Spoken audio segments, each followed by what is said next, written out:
Olá, tudo bem, meninas? Noivinhas de plantão, eu sou a Ellen Bego, cerimonialista e assessora em eventos. E eu tenho algumas dicas para vocês com relação à temida lista de casamento. Porque assim, na verdade a gente sabe que para um planejamento de um evento, como um casamento, né, como uma festa de uma debutante, o que é mais importante é a lista de convidados. Por quê?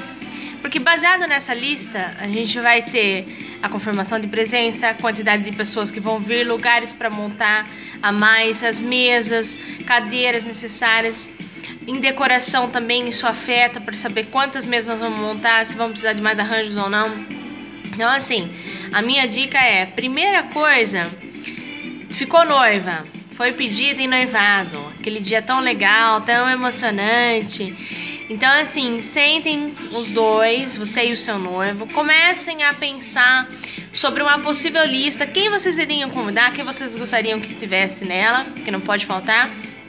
E aí, em cima disso, a gente tem alguns pontos para ajudar vocês a colocar essas pessoas. Porque assim, nós sabemos que é um dia que envolve muito dinheiro, é um gasto muito alto, nós temos uma expectativa também alta com relação ao casamento, para que tudo ocorra certo, para que possa ser realmente um dia memorável em nossas vidas.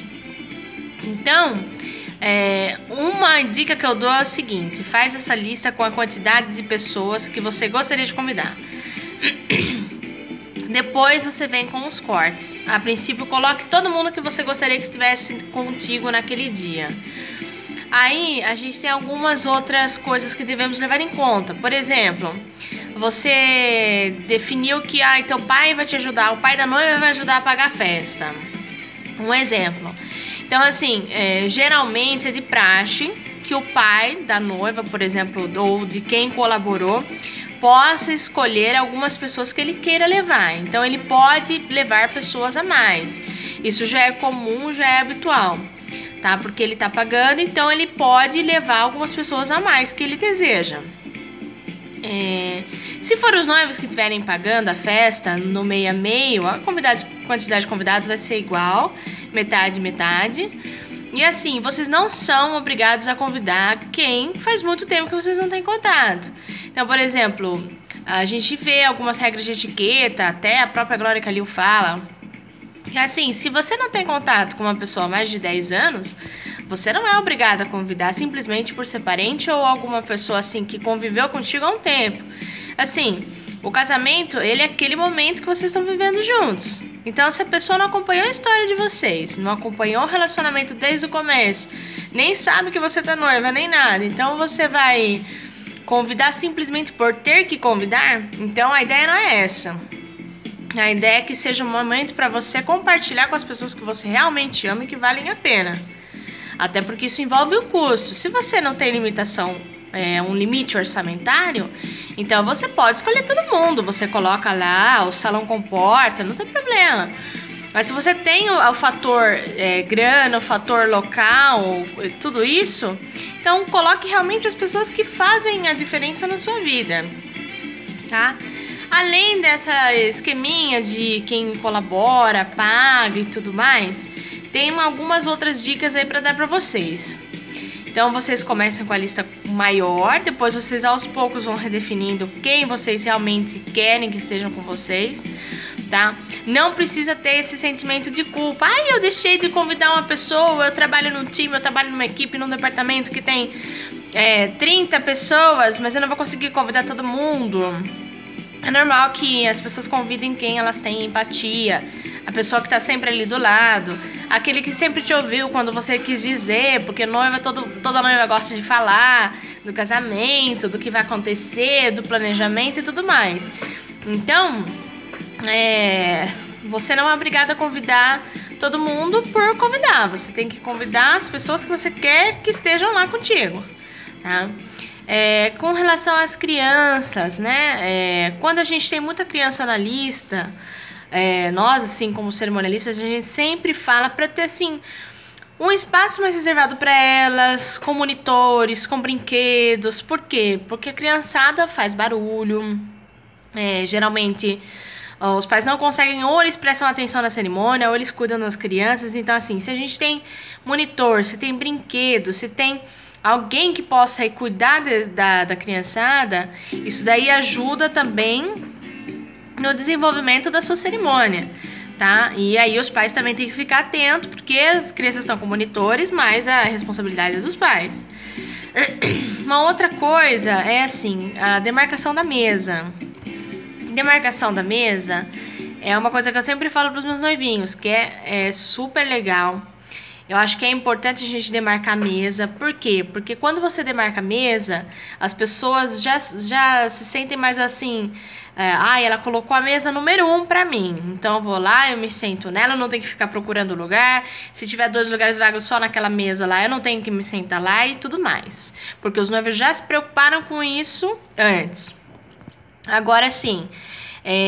são duas coisas. Eu sempre aviso para os meus noivos. A mesa demarcada, ela é uma beleza. Sempre dá certinho. É a coisa mais assim, perfeita para se trabalhar.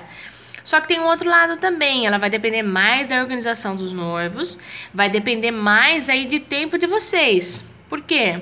Porque quando a gente tem mesa demarcada, nem sempre a gente consegue colocar a mesma quantidade de convidados por mesa. Então, o que a gente tem que fazer? Vamos pensar assim, eu quero colocar mesa de 10 lugares. Então, você vai ter que tentar encaixar essas pessoas de 10 lugares, ou eu quero encaixar de 8 lugares, ou de 6, enfim. Você vai definir essas pessoas. Por quê? Porque são pessoas próximas ao casal. Então, isso é uma coisa assim, seu cerimonialista vai te ajudar, vai te passar todas as ferramentas necessárias para que você consiga fazer uma demarcação certinha. No entanto, quem vai sentar com quem, a proximidade em relação à sua mesa, é sempre o casal que tem que passar. Tá? Então, é por isso que eu falo assim, que ela é um mundo perfeito, mas que vai depender também da organização do casal. Então, vocês fazendo, né, esses ajustes de quem vai ficar com quem nas mesas, definindo a quantidade de pessoas, definindo se vai ser necessário montar lugares em stand-by, mesas em stand-by, que é sempre importantíssimo, tá? Porque a confirmação de presença é alguma coisa que funciona, mas nem tanto. A gente vive num país onde, assim, as pessoas falam que vão e às vezes não vão. E tem muitas pessoas que não confirmam e aparecem. Então, eu sempre falo para os noivos, essa lista, se você colocou inicialmente, fechou com buffet já, que você vai ter 250 convidados na lista, nós temos que nos preparar para receber esses 250 pessoas. Porque da mesma forma que pode ter pessoas que não venham e confirmaram, pode ter as que não confirmaram e vêm. Então, eu sempre falo, lugares em stand-by e mesa para a quantidade de pessoas que você convidou são extremamente necessárias. Apesar disso te afetar em custos, porque se você tem lá 200 pessoas que confirmaram e 250 pessoas convidadas, teoricamente você não precisaria montar mesa para aquelas 50 pessoas. A menos que, se você autorizar a cerimonialista a barrar na recepção, essas 50 pessoas que não foram confirmadas, perfeito, a gente trabalha dessa forma, de acordo com o padrão que os noivos passarem. No entanto, se vocês ficarem um pouco constrangidos com essa situação da gente barrar, porque ela não está com o nome lá, ela não confirmou a presença, então é interessante sempre pensar nessa hipótese. Se você convida 250 pessoas, pense em 250 lugares para você montar. Pense também se o seu salão comporta essa quantidade de pessoas. Porque, às vezes, a lista acaba aumentando conforme o tempo. Você acaba conhecendo pessoas, eventualmente, chefe, troca de departamento, time e tudo mais. Mas, assim, é importante ter um foco. Salão comporta até 250 pessoas? Não, coloque mais do que isso. Aliás, coloque menos. Por quê? Porque é feito um estudo junto ao Corpo de Bombeiros para saber quantas pessoas cabem naquele espaço, se eventualmente acontecer algum problema.